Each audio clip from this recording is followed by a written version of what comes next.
Hello history fans, welcome back to the historical baking show. I'm very sorry I disappeared on you for about a month there.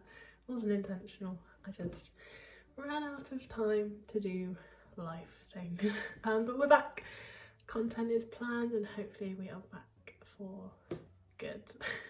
But yeah, so today we're doing the historical baking show because I missed like loads of episodes of Bake Off, so that epically failed. But today we're making a medieval honey cake. So I'm going to make it and I'm going to tell you all about the history of the honey cake. So I hope you enjoy. So to make this medieval honey cake we're using 3 cups of flour, 1 cup of honey and then half a cup of milk and half a cup of oil. And the website I'm using says so you can party like it's 1497, and they've got it from a recipe by Michael Wax, who wrote a history of Yiddish cuisine. So let's get to it. This recipe is taken from a guide to religious customs, and it says the cake is prepared from 3 measures of fine flour. 1 mixes into it honey, oil and milk. So we're guesstimating the rest of the measurements. And that's it. Now obviously in medieval Central Europe we do question what oil a baker would have had access to, but apparently in medieval Germany they used poppy seed, walnut or hazelnut oil. I'm just using 3 cups of flour and then we'll get into the history. There you go. Would you guys say that this jar of honey is equal to this cup? I'm gonna have to spoon it all in and check, aren't I? Oh well. So honey cakes are actually ancient, they're not just a medieval treat. And the earliest cakes baked, earliest honey cakes baked come from the ancient Near East and were probably made of legumes and honey. And ancient Egyptians also made cakes from honey sweetened yeast dough, and Romans made cheesecakes with honey along with their other baked barley loaves with honey as well. Honey cakes then travelled over to Spain and Sicily, and by the 11th century Italians were baking dense honey cakes with honey and breadcrumbs. But recipes like the one I'm using were brought to Central Europe by Italian Jews. It's slowly filling up. I think if I was right I should have just literally put the jar in. That's crazy. Honey's expensive as well. Yep. I'm going to just put the rest of the jar in because it's not even full. So now we combine the honey and flour before adding the milk and oil. The most common ingredients in medieval cakes are honey, fruit or cheeses, and this kind of honey cake with spices then became known as gingerbread. Honey cake first appears in monastery records in 1320 and was one of the most popular medieval sweet treats. I think this is the most combined I'm going to get the honey and flour. It's looking a bit like breadcrumby, so we're going to add the milk and oil. Oh, the cup's all sticky from the honey. There we go. Oil and milk. And as I only had olive oil, I'm using almond milk to make it feel more like the walnut milk they might have used in medieval Europe. As I said that out loud I realised that was ridiculous, but I thought the logic made sense in my head. Now we're going to combine all this. So August the 24th is known as St Bartholomew's Day, and among other things he is mostly associated with beekeeping and honey. So traditionally the honey harvest takes place across Europe on August the 24th. I'm not sure if it's now a thing, but it was.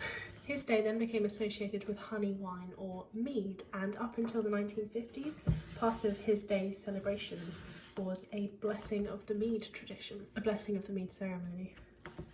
And the connection with the saint and honey has stayed on for such a long time because the ancient monks of St Bartholomew, or just the ancient monks, are known as very good beekeepers, so they kept the tradition. So honey cakes then became a popular dessert in Christian communities with festival celebrations. Oh, I've just broken my spatula.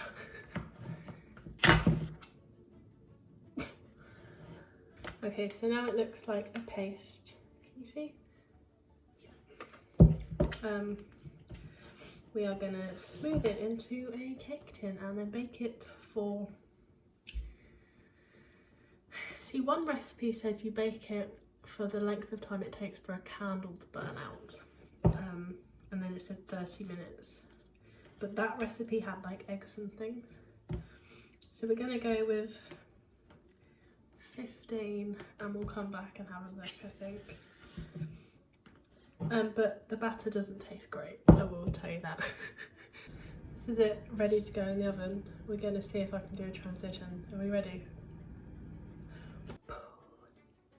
Here we go. Did that work? The transition? Who knows?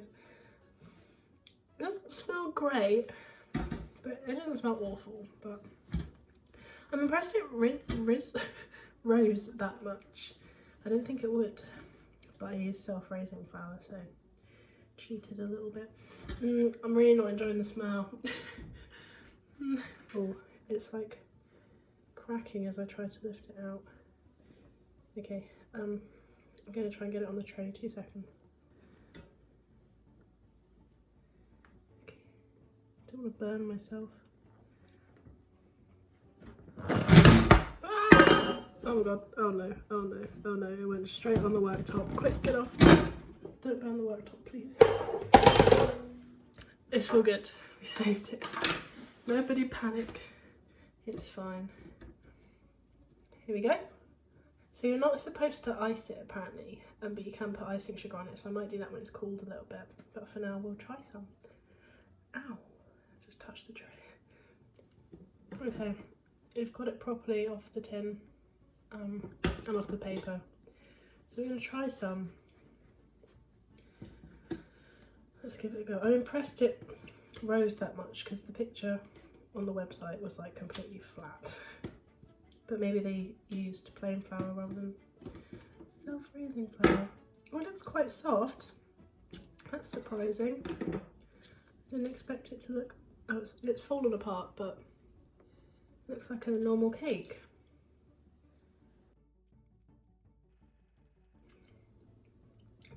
It's alright. I wouldn't choose it. It's weird, it feels a bit bready. And I like honey, so it's weird that I don't like this, but it doesn't taste like normal honey, it tastes like slightly off honey. And my honey was fine, I only just bought it. I don't know really. Why don't you make it and let me know if you like it or not. Thank you very much for watching. I hope you enjoyed. Don't forget to like and subscribe and all that jazz. And I'm going to go see what my family think of this weird honey bread cake. Thanks for watching. See you soon. Bye. Just a little side note. It has grown on me. Like, it's okay. I think the best thing so far in this series was either the lemon tarts or the chocolate Mayan cake. Have you made any of them and tried them? Let me know what your favourite was.